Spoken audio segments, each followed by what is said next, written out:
Thank you, Chairman Connolly and Ranking Member Heiss for holding a hearing on FITARA today. And thank you to all the witnesses for joining us. As we heard last week during the FISMA reform hearing, technology is ever changing. And this is why we need periodically to update critical IT laws that will modernize federal technology, strengthen federal cybersecurity, and improve the operations of the federal government. So my question is for Ms. Harris.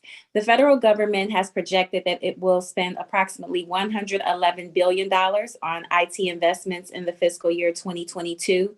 Of the $111 billion, 57%, roughly $63 billion of it will be spent on operations and maintenance of existing systems, and about 15%, which is about $16 million of it, will be spent on development, modernization, and enhancement. Could you describe the difference between these two categories of IT investment? Sure. So with the operations and management and maintenance, the O&M dollars that's spent towards sustaining systems, and in particular, we have a major legacy IT issue in the federal government. And so a large portion of those O&M dollars are spent towards unsecure and unstable systems that we need to tackle that issue.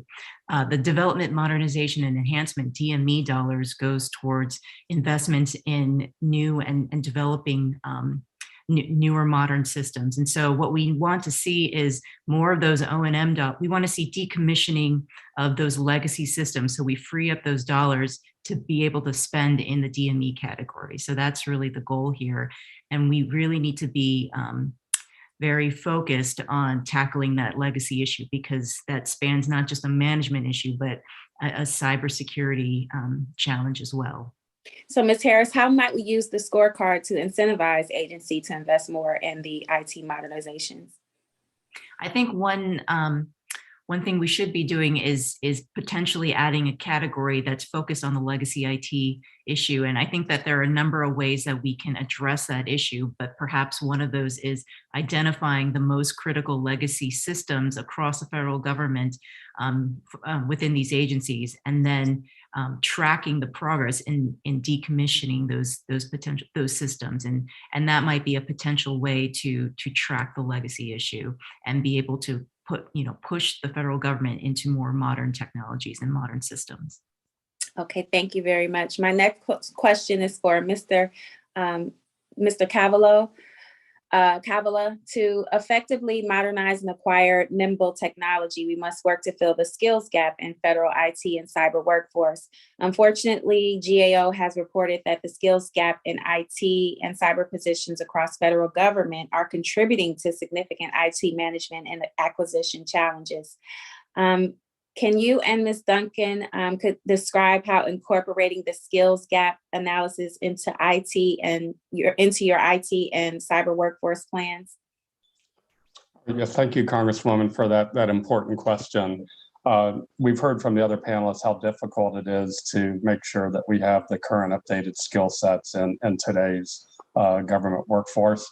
What I've found in my career, by providing the latest in technologies such as cloud technologies, is the best way for us to attract early career talent. The chairman talked about his internship program. We have to push every lever that we can to get today's workforce interested in working in the federal government. At OPM, one of the things that I've done to help retain the staff, because not only do we have to hire them, but we want them to stay in government, is to implement an extensive training program and a certification program that either matches or exceeds what a lot of private sector companies do. So I think giving a great work environment with the right technologies is one of the ways that we can solve that problem. And as I highlighted in my oral statement, I've been able to close our vacancy gap considerably. So those steps that I'm taking are working. Ms. Duncan.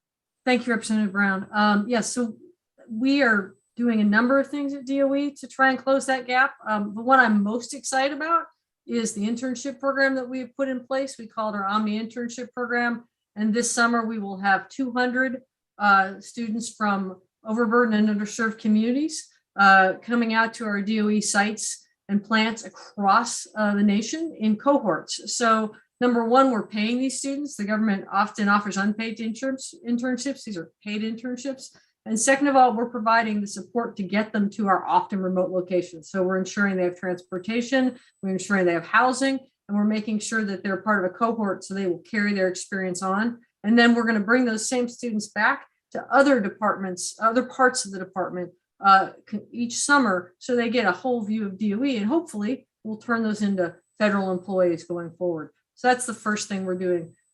Secondly, we use all the flexibilities we have, because not only is it hard to attract folks to the government, but it's a slow process. And so when we can use flexibilities like direct hiring, we can bring people in quickly and not lose those folks to the private sector that has a faster process. We're also looking at, yes. I'm sorry, go ahead, wrap up. Yeah, we're also looking at our flexibilities around pay. That was the last thing I was going to say, Chairman. Thank you. And my time is expired. Thank you. Thank you, Mr. Chairman. Thank you, Ms. Duncan.